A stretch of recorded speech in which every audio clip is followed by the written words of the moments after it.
Hello, everybody. My name is Ben Stimson. I have been doing the divine meditations for Tiffany Larzik over the past couple of months. I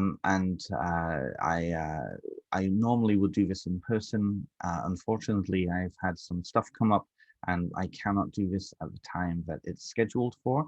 And so that we don't miss a week and that we still have the benefit of these meditations, I decided to record one for those who are coming. And for those who may not have been able to come, you can watch this meditation and join in remotely. On today's meditation, which normally happens on Wednesdays at noon, we are joined by Apollo, Hyacinth, and Zephyr. We say goodbye to Loki, the god of the trickster, god of deceit and very, very good words. And we were joined again by Aphrodite last week, who joined us 2 weeks before that. The Divine Meditations was started by Tiffany Larzik a few years ago now, and as a way of not only giving back to the community, but also allowing for exploration of different forms of the divine. We go week by week, interchanging between the divine masculine and the divine feminine, and seeing what wisdom they can bring to our lives in tandem with each other. And so today I was meditating, pulling the cards, and Apollo and Hyacinth and Zephyr came. The story, and it's the Three of Swords. The story of Apollo, Hyacinth, and Zephyr is a tragic one. Hyacinth is the young son of the king of Sparta. Sparta, of course, the Greek city-state, well known for its military and athletic prowess. So beautiful was Hyacinth, and so amazing an athlete was he, that the sun god himself, Apollo, became enamored with him. Now, Zephyr, who was also a lover of Apollo, or who was interested in Apollo, became quite jealous of Apollo's love for Hyacinth. And it was at an event where discus throwing, a very old form of sport, was taking place. Apollo threw the discus, and in some accounts, Zephyr, using his abilities as a god of wind, managed to redirect the discus, and it flew straight into Hyacinth's head, and he was killed. Now, in some accounts, Zephyr is completely and utterly distraught by that and regrets it deeply. In some accounts, he doesn't care. It was almost what he wanted, right? So the story itself is quite tragic. What happened afterwards, though, is interesting. So distraught was Apollo, and so filled with not even rage. He was filled with great sorrow. He wept and wept and wept, and the place that this had happened, there were lilies growing close by. And Apollo is either to have said to have turned Hyacinth into the first Hyacinth, which back in the Greek context is not the hyacinth that we think of now. It's a different species. It's a form of lily, but a beautiful purple plant, beautiful purple flower. And so Apollo turned Hyacinth, his lover, into the hyacinth plant. The other alternative story is that Hyacinth, the place that Hyacinth lay, these purple flowers grew up around him, and they were named after him because of that.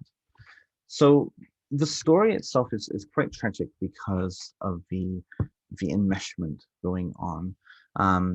This card in particular, and you can see it just on the altar there, next to Aphrodite. The card itself, Three of Swords, is a deeply emotional card, right? It is about betrayal, it is about loss, and it is about wounds. It is about heartbreak. It is about, well, I mean, just looking at the book here. So the tarot deck that we use is the Sol Invictus Tarot for the male deities. And let's just briefly look here. The Three of Swords, the Death of Hyacinth. Some of the key words here are heartache, heartbreak, emotional injury, grief, loss, anguish, pain, treachery, betrayal, secrets, love triangles, relationship worries, cheating, affairs, introversion, self-doubt, failure, and healing. There's a lot in that, but some of the key pieces around that is finding yourself in a situation of jealousy, a situation of enmeshment, a situation where there are no clear boundaries set, right? Or appropriate boundaries set. I know I've been here before. I have been here before, and although it didn't end up in one of my lovers being killed, I have been on both sides of this. I've both been in the place of Apollo losing somebody, and I have been in the place of Zephyr, where I was the one who precipitated that loss. I have been here, and I'm sure most people have.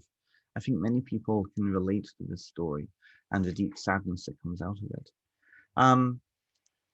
Emotional injury or angst is often foretold by the Three of Swords. I'm just reading out of the book here. And once again, the nature of the injury and cause of it may be discerned through surrounding cards. However, it can also point to a love triangle or affair, treachery, cheating in a relationship or marriage or friendship. It's interesting that this card came up now after Loki's wisdom of the previous 2 weeks ago.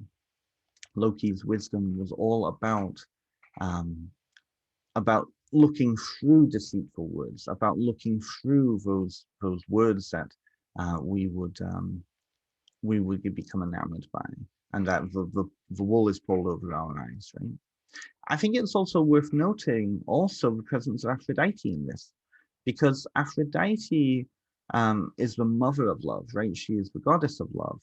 What's interesting is how her relationship with the god Ares, the god of war, had a relationship with jealousy, whereas her relationship with Hephaestus, who is the blacksmith god, the creator god, it produced creative things, versus her passionate love for Ares, who is, as I said, the god of war. Jealousy came out of that union, right? So I think it's worthwhile to see the different forms of love at play in this story of Apollo, Hyacinth, and Zephyr. On the one hand, we have Apollo's pure love for Hyacinth. We have the jealousy and the unrequited love of Zephyr. And of course, then the green-eyed monster and all of the hatred, the jealousy, all of those negative emotions that come up that would lead people to lash out. So I think that's an important part of today's lesson. The words and wisdom of Hyacinth and Apollo and Zephyr is about what do we hold on to, what do we let go? Because another part of this story is that the rains are seen, so the tears of Apollo are seen as the cleansing rains that transmute the situation and transmute it into a healthier place, right? It's the rains that wash away despair, that wash away anguish. Grief comes into this, right? And so this card is not about the death of Hyacinth, it's about our relationship to the death of Hyacinth. It is about the grief, it is about the jealousy that precipitated it, right? But also how we stay locked in place. And just reading the book a little bit more, a lot of the interpretations of this story is about how all of the various characters within it are locked in place. And so we'll go into a meditation around that piece. We'll go into a meditation about what are we holding on to still? What are we clutching, like Apollo, golden-haired Apollo, clutching onto the dead body of his lover? What are we holding on to, and how do we let it go while respecting the lessons that have come out of it, right? So we'll go into a meditation. Unfortunately, we don't have the benefit of speaking about how this card will affect us, how this meditation will affect us. But I do highly recommend, if you go onto the Hive and Grove Facebook page, for those who know it, and I'll put it down in the description, place a comment or two if you feel comfortable about how this meditation has affected you, or how this wisdom has affected you or affects your life already. And if for those of you who may be seeing this in other forms, maybe on my YouTube page, feel free to put into the comments down there how this meditation, this story has affected you. Because I know, for me, I know I've been in this story before. I know. And I know that I hold on to things from stories like this in my life. So get yourself comfortable. I do have some meditation music to play, but if there's meditation music that you would like to play in your own space, go and fetch it now. Go find a comfortable place to sit down. You can feel free to pause before you continue, and we will move into the meditation. And I want to share screen. Let it do. Okay.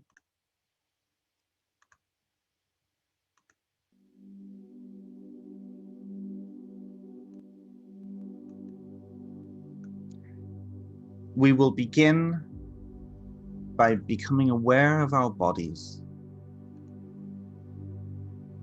Become aware of our breath.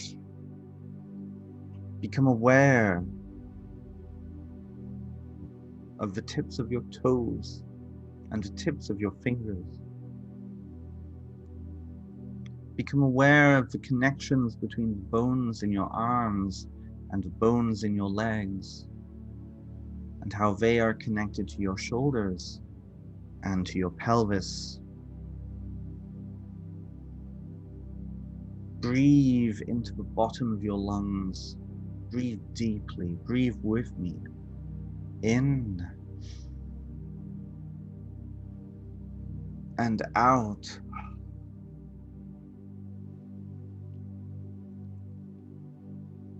Breathe into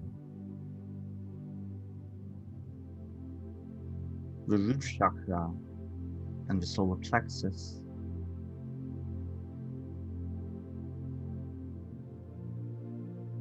Breathe into the lower chakras and the heart chakra,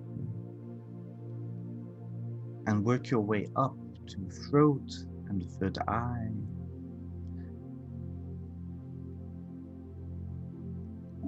And breathe into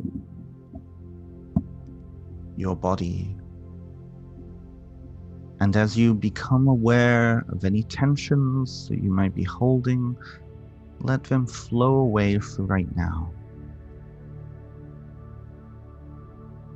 Let any thoughts go out of your mind and come into your inner space.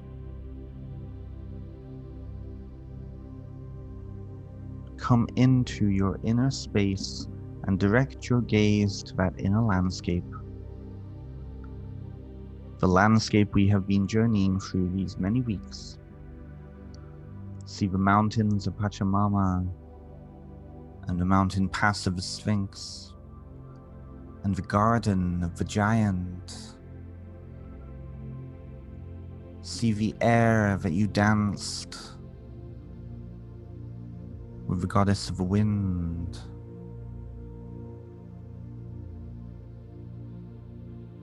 See the seashore that you met Aphrodite and the plain that you met Loki on. And come now to the road leading to the city of destiny.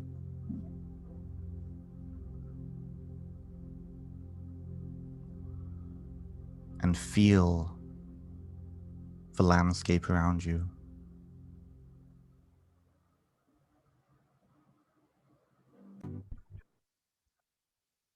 And as you turn your vision to the landscape around you,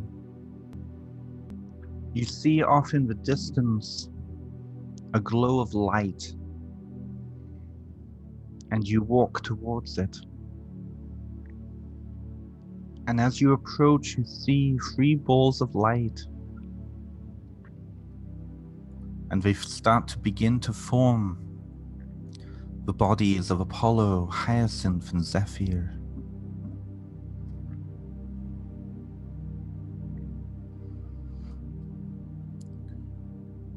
And Apollo is holding the body of Hyacinth and weeping, while Zephyr stands watching.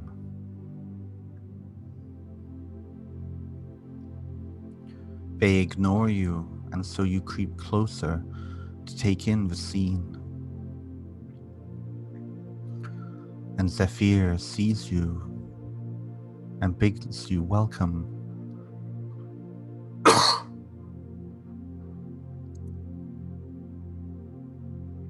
And as you watch, the landscape around you begins to shrivel and darken, and the sky becomes dark,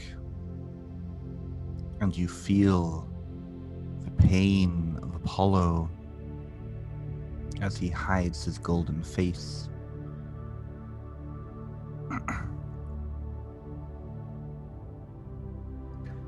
And Zephyr, standing close by, is a mask.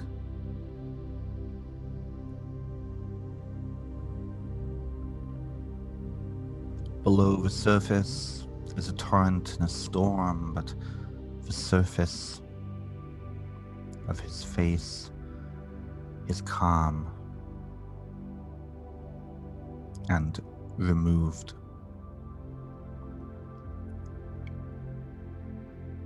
You understand this pain of Apollo, for you too have been here in some way. And Zephyr comes over to explain the situation. And as you hear his words, you feel even more deeply for Apollo and for poor Hyacinth.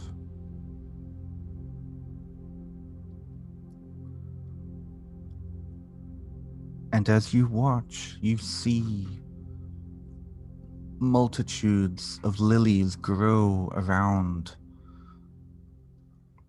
sprouting and forming quickly. And you are astonished by this. But Zephyr explains. He says, these are all of the moments and times of your pain, of your loss, of your jealousies. And he brings you over to one and says, look closer. And you see within the petals and understand that it is a moment in your life.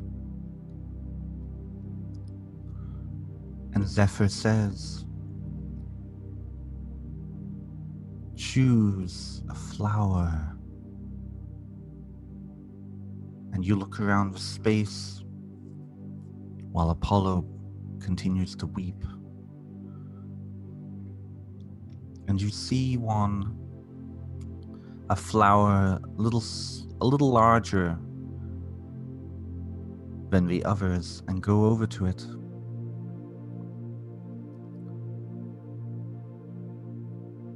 And you slowly caress it in your hands gently and look deep within its petals to see. You know this flower. You know. And the memory of that time, that moment, that place, that situation comes back to you. And you are flooded with the emotions of that time. The world begins to stop around you, and all that is that time. And Zephyr comes over and asks you, why do you hold on to this? How does it serve you? How does this memory, this moment, this baggage serve you and affect you?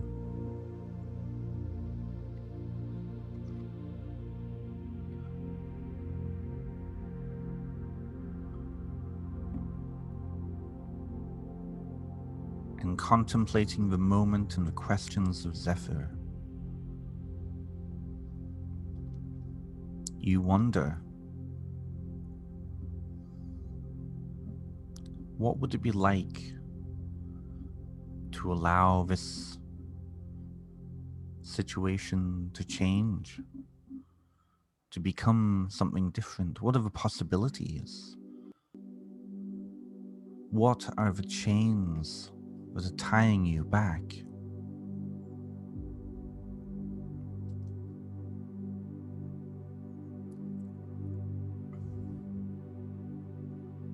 And as the pain of whatever situation you see floods over you and binds you, the blessed Apollo comes over and sits next to you.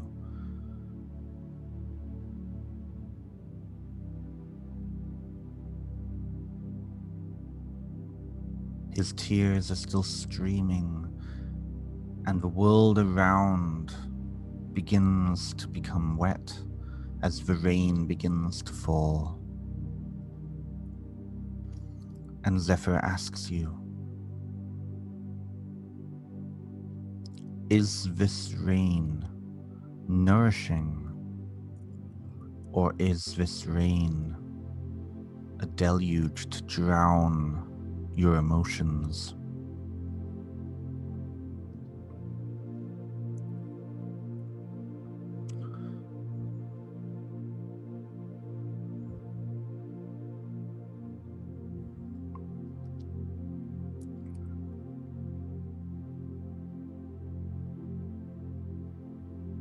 And as you contemplate that answer,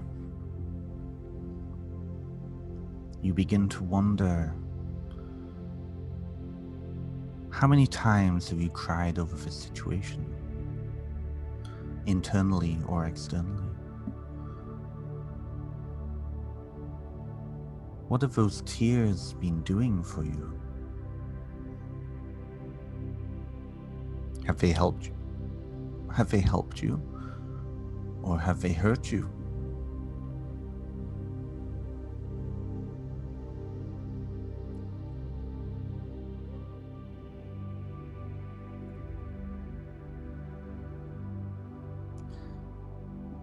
And as you watch, the rain becomes heavier and the flower begins to die in your hands, shriveling and blackening until it is dead.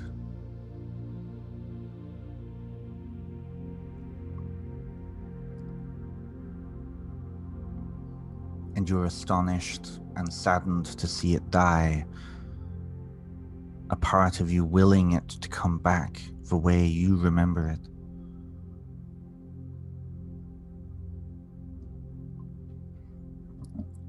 Apollo and Zephyr both watch as you mourn the loss of this beautiful flower that was a memory, a place, a time, the situation. Holding on to it, just as Apollo held on to the body of beautiful Hyacinth.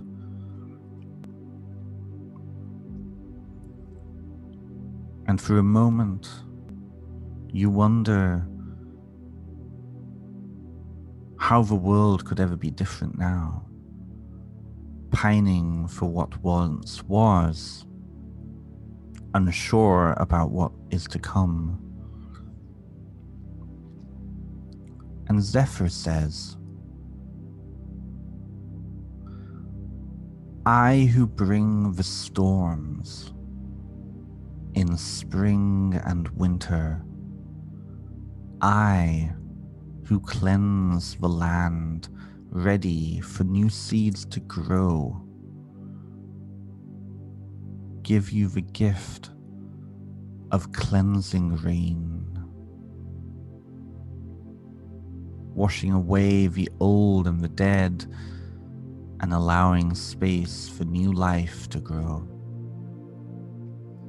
And Apollo, the golden-haired one, says, I who rides the chariot of the sun, who in spring reawakens my heat and light, allowing seeds to grow. And together they give you a gift, a vial of a beautiful liquid, and they ask you, what seed will you plant here?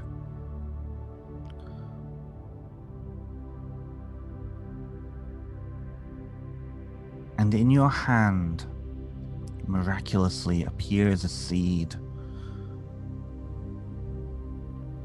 the seed of which you know what will grow. And placing it into the earth that the flower of your old memory once stood, you water it with the vial contents, a beautiful shining liquid, and you begin to see, very slowly at first, a sprout form, and then very quickly grow into a beautiful flower.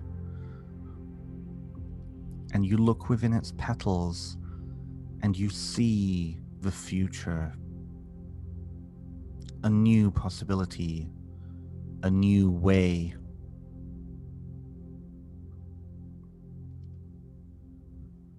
And Zephyr says,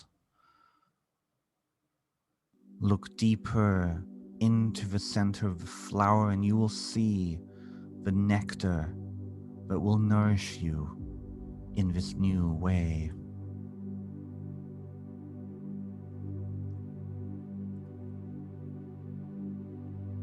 And sure enough, you see the nectar reservoir in the very center of the flower, and you know it will be good.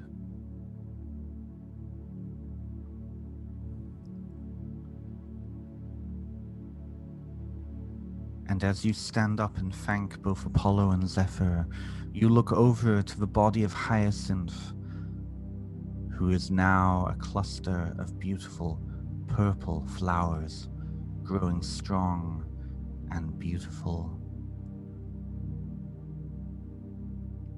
And just then, a ray of sunshine hits that spot, and the dreary world around you turns into a mirage of colors. And you know things will be good.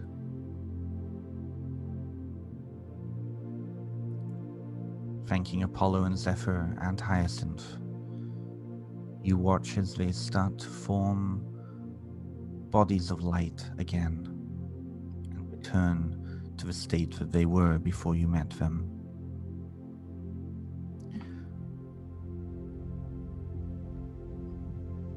And you begin your journey back down to the road and back into this world, becoming aware of your breath. Take a deep breath in and out.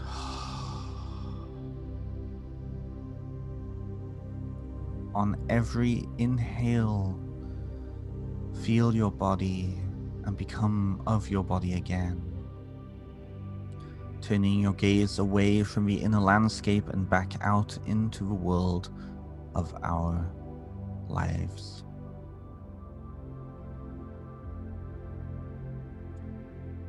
And very gently begin to come back.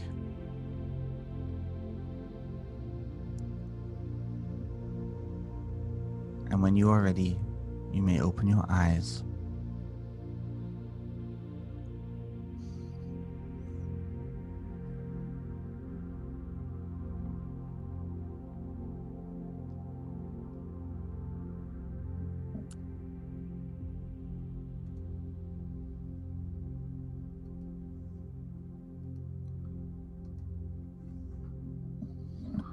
Welcome back, everybody. I hope that you enjoyed our meditation today. Unfortunately, we won't have the opportunity to go around the circle and discuss how this affected you or what came up for you. But if you feel comfortable, I invite you to place that into the comment section. Or if you need to discuss this, join me next week and we will begin with what came up for you this week in next week's. I'd like to thank you all for joining me, and if you are interested in these divine meditations, join us both in person and online coming up soon at the Hive and Grove at 226 Frederick Street in Kitchener, Ontario, or online, and the link will be a little bit different. I'll post on the Facebook group. If you joined from my personal YouTube page, I'll put all those details down into the link below. And I hope that you have a wonderful rest of the week. Again, I regret that we were not able to do this in person, but I hope that you enjoyed this slightly different meditation. Thank you very much.